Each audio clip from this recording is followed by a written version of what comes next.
Cari telespettatori, buona serata, e anche in questa occasione avremo modo di fare diversi approfondimenti con i nostri ospiti.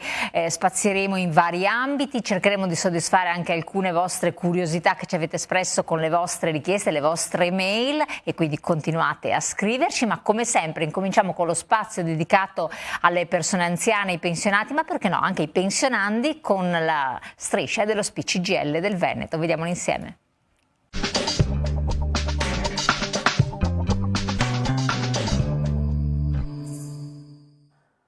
Eccoci qua, cari telespettatori. Allora, siamo con Rosanna Bettella, vista la ricorrenza dell'8 marzo, festa internazionale, come non festa, giornata internazionale della donna, parliamo proprio di questo, ma facciamo anche con lei, segretaria, un excursus storico per fare informazione, per fare conoscenza, per dare delle notizie in più, oltre a quelle che normalmente si commentano, si fanno. Poi avremo modo anche di fare degli approfondimenti nei giorni prossimi.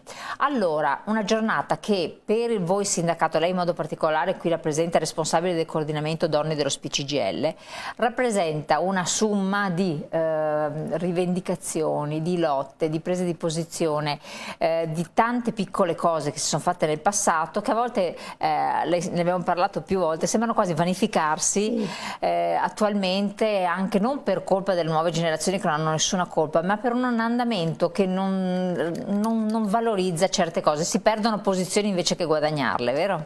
Sì, e anzi dobbiamo difenderle ogni giorno con le unghie e con i denti, diciamo, no? Certe conquiste. E comunque mi piace sottolineare che oggi non è la festa delle donne, come impropriamente si dice, ma è la giornata internazionale della donna, e quindi una giornata di riflessione, ed è anche una giornata di orgoglio per certi aspetti, rispetto alle battaglie che le donne hanno fatto, rispetto alle tante conquiste che abbiamo comunque avuto, e anche per ribadire le cose ancora da fare, e ce ne sono ancora davvero, davvero tante. No, ma perché se si va avanti sotto certi versanti si torna indietro per altri. Sì, infatti diciamo che le conquiste più grandi, infatti qua vediamo delle date che sono anche le conquiste dei diritti civili, diciamo così, che abbiamo avuto nel nostro paese, sono recenti, praticamente sono avvenute nel dopoguerra. Quindi siamo un paese da questo punto di vista arretrato rispetto anche ad altri. Il voto alle donne è stato conquistato soltanto nel 1945-46, insomma nel dopoguerra, prima nel referendum tra Repubblica e monarchia, e poi con la prima votazione, le prime votazioni amministrative. 58 legge Merlin, ovvero? Questa è una legge per noi molto importante, perché abolisce le case chiuse, le case di tolleranza, in cui secondo noi il corpo della donna era davvero mercificato. Poi qua su questo c'è molta discussione, magari si potrebbe anche fare una trasmissione magari a parte, la facciamo, però per noi invece Lina Merlin, che poi era una delle costituenti, delle 21 donne costituenti che hanno lavorato per elaborare la nostra Carta Costituzionale, ha fatto questa legge. Naturalmente ha avuto molte difficoltà, insomma, per farla approvare, però alla fine ha vinto. E Lina Merlin, scusate, ha abitato anche a Padova per lungo tempo. C'è in Piazza dei Signori proprio una lapide nella casa dove lei risiedeva.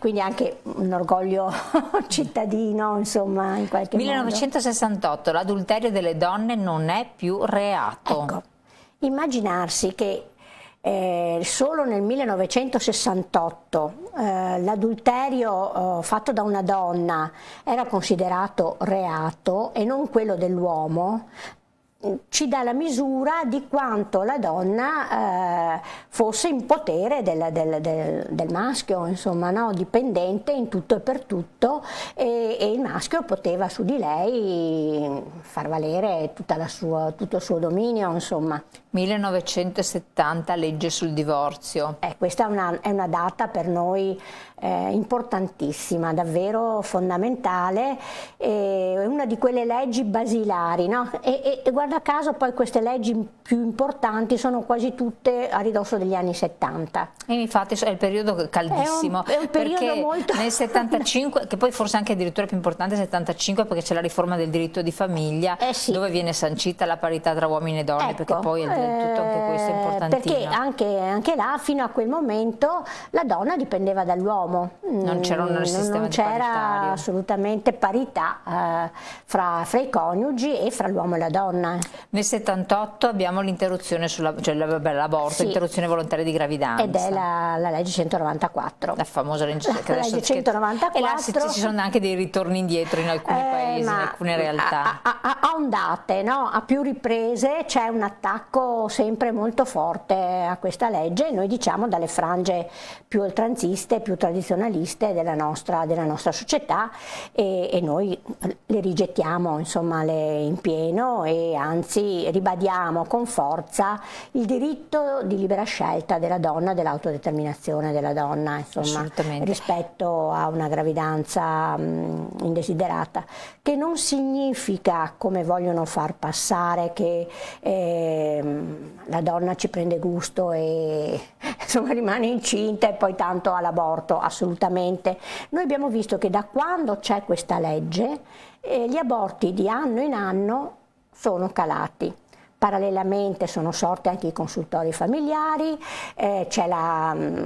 intanto anche prima erano stati introdotti gli anticoncezionali, quindi tutto aiuta e tutto porta a non rimanere incinta, insomma, no? per una donna, ma nel momento in cui questo avviene c'è anche tutto un percorso molto chiaro, scritto nella legge, di accompagnamento della donna nella sua scelta, di rimozione, di cercare in tutti i modi di rimuovere le cause che l'hanno portata a prendere questa decisione, che è sempre una decisione dolorosa e anche a volte drammatica, e quindi ha tutto il tempo anche di ripensarci, e poi però l'ultima parola spetta a lei. Assolutamente, con consapevolezza. L'altra cosa che sembra sconvolgente, ma siamo nel 1981, quindi non tanti secoli fa, abolizione di delitto d'onore e matrimonio riparatore, che è un'altra cosa che dici nell'81 ci siamo arrivati. Sì, nell'81, ecco, proprio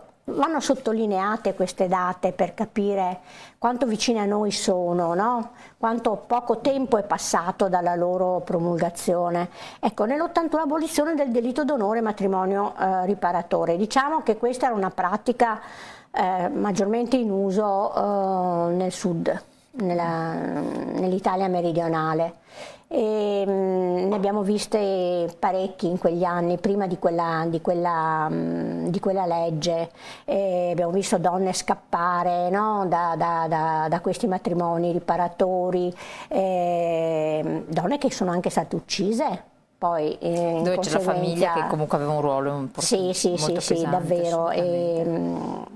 Poi abbiamo questo è proprio un diritto civile che... Sembra incredibile per l'81, come sembra incredibile, ma bisogna arrivare al 1996 perché lo stupro da delitto contro la moralità pubblica e il buon costume diventi un delitto contro la libertà personale. Anche questo è un passaggio molto importante. Sì. Allora, 96 non sono neanche 30 anni e veramente... da allora abbiamo fatto dei passi notevoli rispetto come contrasto alla violenza sulle donne, e anche come dire, il comminare pene a chi commette questi delitti, no? Perché insomma uno stupro è davvero una cosa drammatica e terribile per chi la subisce. 2001, misure contro la violenza nelle relazioni familiari, anche questo sì, è la violenza domestica, no? Che quella è più frequente poi tra l'altro. Perché comunque sempre come retaggio rispetto anche al ritardo con cui abbiamo riformato il diritto di famiglia e quant'altro, la violenza dentro alle mura domestiche era quasi considerato un atto normale, no?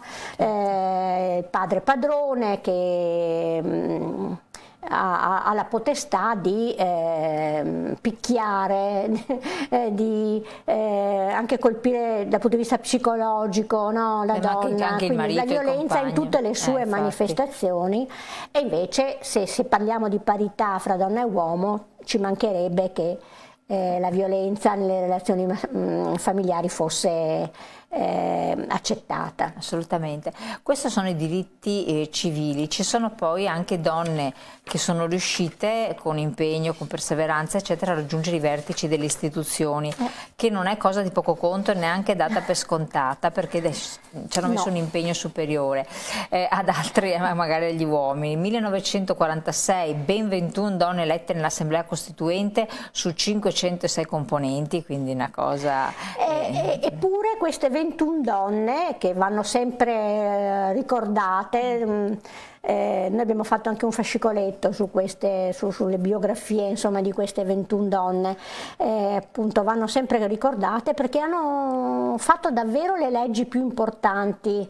Poi che tutte le leggi che abbiamo letto di diritto, certo, sì, ma anche hanno contribuito come presenza, sia diritti civili che diritti nel lavoro, le hanno scritte prima nella Carta Costituzionale, no? Quindi nell'articolo 3 della Costituzione è sancita la parità fra uomo e donna, però prima di arrivare veramente, materialmente, concretamente alla parità ci sono volute altre norme, perché la Costituzione è la carta dei principi che poi devono essere calati attraverso normative. Certo, poi ricordiamo anche dei nomi illustri di donne che hanno raggiunto dei livelli prestigiosi. Abbiamo Tina Anselmi, la prima donna ministra, questa è l'76. Prima donna ministra del lavoro, della previdenza sociale e madre della riforma sanitaria del 1978, e poi era anche la prima donna di quella commissione d'inchiesta sulla P2. È una donna, Tina Anselmi è una figura veramente che deve essere valorizzata ancora di più di quello che forse non è conosciuta. È davvero una figura importantissima, una figura che nella sua vita ha fatto tantissime cose. Ha fatto la staffetta partigiana da giovanissima, perché è costretta a vedere a Bassano i partigiani impiccati, no? E questa cosa l'aveva sconvolta tanto a 17 anni da farla diventare staffetta partigiana, col pericolo di essere uccisa, insomma, e quindi una donna davvero coraggiosa, e questo coraggio lo ha dimostrato poi in tutta la sua carriera politica, assumendo appunto anche prima incarichi molto, molto importanti. Abbiamo Nilde Iotti, la prima donna presidente della Camera nel 79. Sì, nel 79, anche questa è una figura storica davvero molto di donna, molto, molto, molto importante. Sentivo recentemente più di qualche politico che ricordava questa figura di Nilde Iotti come presidente della Camera in maniera autorevole, tanto da svolgere il suo ruolo anche a volte contro il suo stesso partito. Lei era del Partito Comunista, e però pur di essere una figura imparziale, come deve essere un presidente della Camera o del Senato, faceva tacere anche i suoi, insomma, quelli della sua parte politica. Poneva, quindi una donna integerrima, una donna colta, una donna davvero anche questa da riscoprire o da scoprire. Poi abbiamo il 92 per avere Bianca Maria Tedeschini Lalli, che è la prima rettrice E quindi anche qui Ecco, è un passaggio di crescita nell'università. Ma 2019 Marta Cartabia è la prima donna presidente della Corte Costituzionale, ecco, anche questo è un ambito molto immaginiamo. di prestigio. 2022 Giorgia Meloni è la prima donna presidente del governo, che in Italia anche questo è tutto da dire, perché sembra incredibile, ma sì, siamo dovuti arrivare al non l'avevamo 2022. mai avuta Esatto, fino a questo 2022. Maria Elisabetta Calberti Casellati, la prima donna presidente del Senato. Sì, e anche certo. qui, che è durata anche abbastanza. Quindi da quando Nilde Iotti, 79 della Camera, si è dovuti aspettare poi per il infatti. Senato il 2022. Poi abbiamo Margherita Cassano, che è la prima presidente donna della Corte di Cassazione, e anche questo sì. è quindi una serie Sì, sono donne che hanno rotto quel famoso tetto di cristallo, no? Di cui si parla in maniera metaforica, per dire quanto difficile sia per le donne raggiungere posti di potere, posti di responsabilità. E non è una quindi quanta cosa strada ancora c'è da fare. C'è da fare soprattutto, saltiamo la slide parità dei diritti sul lavoro, poi la passiamo velocemente, ma soprattutto per la parità salariale. Dopo parliamo della parità dei diritti sul lavoro e la conquista che sono state fatte, ma quello che si aggancia a quanto mi sta dicendo è proprio questo, perché secondo il Gender Gap Report del 2021, a parità di mansione una donna prende in media l'11,5% in meno di un uomo, e il divario cresce all'aumentare di grado di istruzione e età durante la carriera dei bisogni familiari.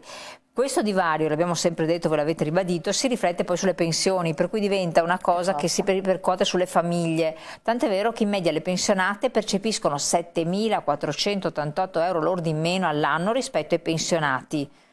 Insomma, questo è importante, è molto rilevante, perché va a impattare tanto sulla vita. È davvero tanto, ma se noi pensiamo che la media delle pensioni delle donne, anche qua nel nostro Veneto, è praticamente tra i 6 e i 700 euro al mese. No, ma è poi l'equilibrio della famiglia, perché poi alla fine se entrambi i coniugi, lavorando a parità di fatica e tutto, prendono un congruo stipendio, entrambi stanno bene, se invece uno prende molto meno e comunque ci mette quel tempo a disposizione, è veramente a svantaggio dell'equilibrio della famiglia stessa. Questo è un discorso che è una cosa pazzesca. Sì, questo da un punto di vista economico, ma anche come dire, psicologico. Fa crescere la dipendenza. Quando si è dipendenti da qualcuno non si è liberi. Infatti, quindi questo è un altro aspetto importantissimo. Rivedendo le date, giusto per far cultura e informazione, dopo se magari anche della regia vogliono mettere le locandine per gli eventi, perché la giornata internazionale della donna è celebrata anche il 9 marzo con delle presentazioni, presentata non solo l'8 marzo con vari eventi e tutto, per cui dopo facciamo anche le locandine, però ci sono queste date sulle parità dei diritti del lavoro che sono secondo me significative, perché tipo la tutela fisica ed economica delle lavoratrici madri non è secondario, ma è del 1950. Poi abbiamo la parità retributiva. Nel 1956 la parità retributiva, ma anche qua guardate che parità retributiva, eppure stiamo ancora parlando di gap salariale fra donna e uomo. Quindi c'è una legge, ma che poi non viene praticata. Le condizioni materiali del lavoro fanno sì che il divario salariale permanga. E magari poi lo approfondiamo un po' di più. Poi accesso alle donne agli impieghi pubblici solo nel 63, prima non potevano? Prima non potevano, assolutamente. Statuto dei lavoratori del 1970, questo è importante perché sancisce diritti paritari tra donna e uomo, ma anche qua è uno statuto che va poi tradotto in normative conseguenti.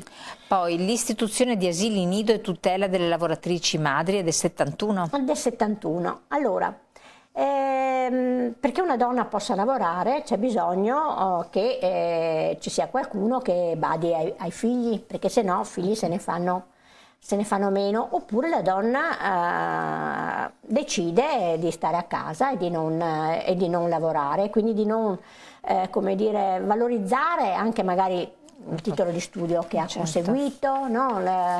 Di farsi strada nella società, di darsi perché il lavoro deve essere dignità per l'uomo, per il maschio e non per la donna, deve avere lo stesso valore. E, infatti poi nella coppia genitoriale si continua a parlare di conciliazione di tempo di vita e tempo di lavoro.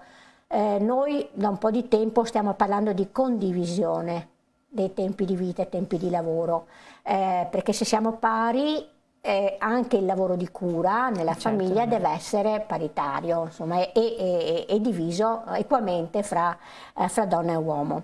E l'istituzione degli asili nido, molto osteggiati nel nostro paese, perché appunto c'era una visione della donna angelo del focolare, e quindi come fa? Va a lavorare, lascia un bambino piccolo in un asilo nido. Era accettato la scuola, era accettato l'asilo, quello che si chiamava asilo era quello dai 3 anni in poi, ma non da pochi mesi dopo la nascita fino ai 3 anni. Era proprio considerato, le donne che lasciavano i loro figli agli asili nido, affidavano i loro figli all'asilo nido, erano considerate delle poco di buono, delle madri non perfette.